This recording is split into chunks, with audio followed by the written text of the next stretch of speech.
Je m'appelle Sébastien, j'ai 39 ans, je suis actuellement pilote instructeur sur Rafale sur la base de Saint-Dizier. Dans 10 jours, ça fera 20 ans que je fais ce métier-là.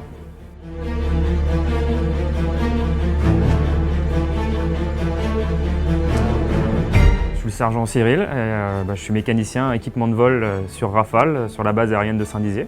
Mon métier aujourd'hui, c'est de m'occuper des équipements de vol des pilotes, le casque, leur masque, leurs pantalons anti-jet et leurs combinaisons. Alors, j'ai commencé l'aéromodellisme, j'avais 12 ans, j'en fais toujours d'ailleurs, et puis j'ai tout de suite été attiré par tout ce qui volait.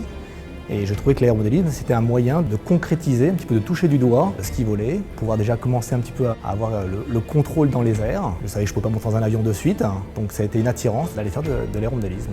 J'ai commencé l'aéromodélisme en lui-même à 8 ans et depuis je ne me suis pas arrêté. À la toute première fois, c'est mon père qui m'a dit tu viens avec moi, et il m'a mis la radio dans les mains et c'était parti. Depuis j'ai pu lâcher. Je ne me voyais pas faire autre chose qu'un métier en rapport avec l'aviation. Je ne me voyais pas faire autre chose que rentrer dans l'armée de l'air. Ce modélisme m'a permis de concrétiser les choses assez rapidement. J'ai même souvenir quand j'étais au collège, dans le sud-ouest, on est allé faire une sortie scolaire à Nogaro pour aller voir sur le circuit de Nogaro une course de voiture. Et en parallèle, il y avait un avion de voltige qui faisait une démonstration. Et j'étais avec mes camarades, je faisais déjà du modélisme depuis une bonne année, 1 an et demi.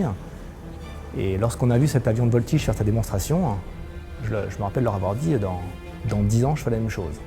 Moi, j'étais déjà en train de un petit peu toucher du doigt en me disant, voilà, on ressentait un petit peu les choses et je disais, dans 10 ans, moi, je me vois bien capable de monter dans cet aéronef-là et de faire la même chose. 10 ans plus tard, j'étais breveté pilote de chasse. De l'aéromodélisme, c'est vraiment la passion qui m'a permis, entre guillemets, de tenir pendant les classes et l'école à Rochefort. La passion d'un jour pouvoir me dire que je serais sur une base aérienne, avoir des avions tous les jours et côtoyer des avions, des pilotes, et c'est vraiment ce qui m'a mené jusqu'ici. Ça m'a apporté de la coordination dans les membres, puisque ça demande de la coordination entre la main gauche, la main droite, la vue, évidemment.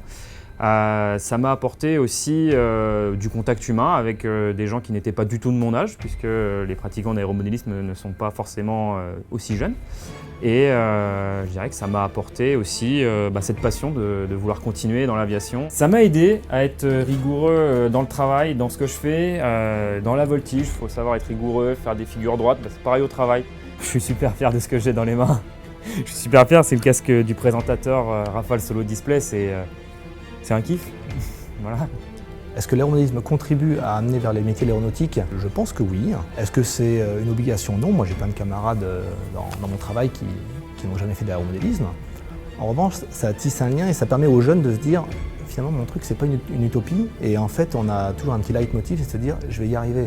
Ça permet de concrétiser les choses et de se dire oui, j'ai toujours ce petit lien, je vais y arriver. Aujourd'hui, c'est un travail. Voilà, c'est un métier passionnant, c'est un métier passion, c'est un métier très prenant, mais c'est un métier réalisable. J'ai toujours senti que j'étais capable de le faire. Tous les gens peuvent se dire qu'ils sont capables de le faire. Il y a les étapes qui sont à gravir. Il ne faut pas griller les étapes. L'aéromodélisme est une première étape et c'est un très bon lien pour pouvoir monter dans un avion de chasse.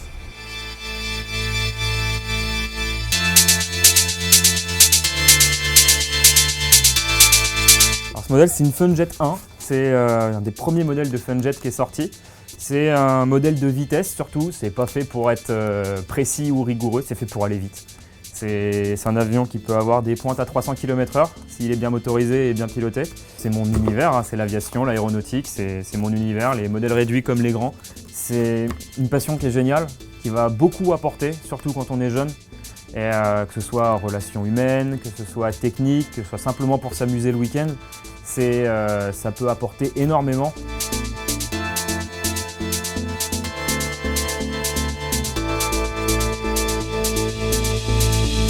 C'est mon premier modèle de course. J'avais 13 ans, j'étais dégrossi en pilotage. Ça va, 200 km/h, il y a quand même un minimum de sérieux à avoir pour pouvoir concevoir une petite machine comme ça. À partir du moment déjà où on conçoit sa machine, on comprend un petit peu déjà comment est fabriqué un avion, comment c'est conçu, et on apprend même à les concevoir soi-même.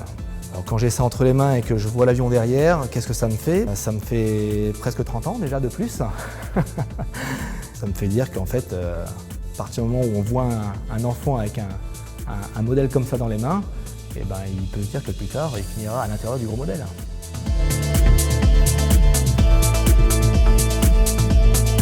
Et ici, on a 2 modèles de course actuels.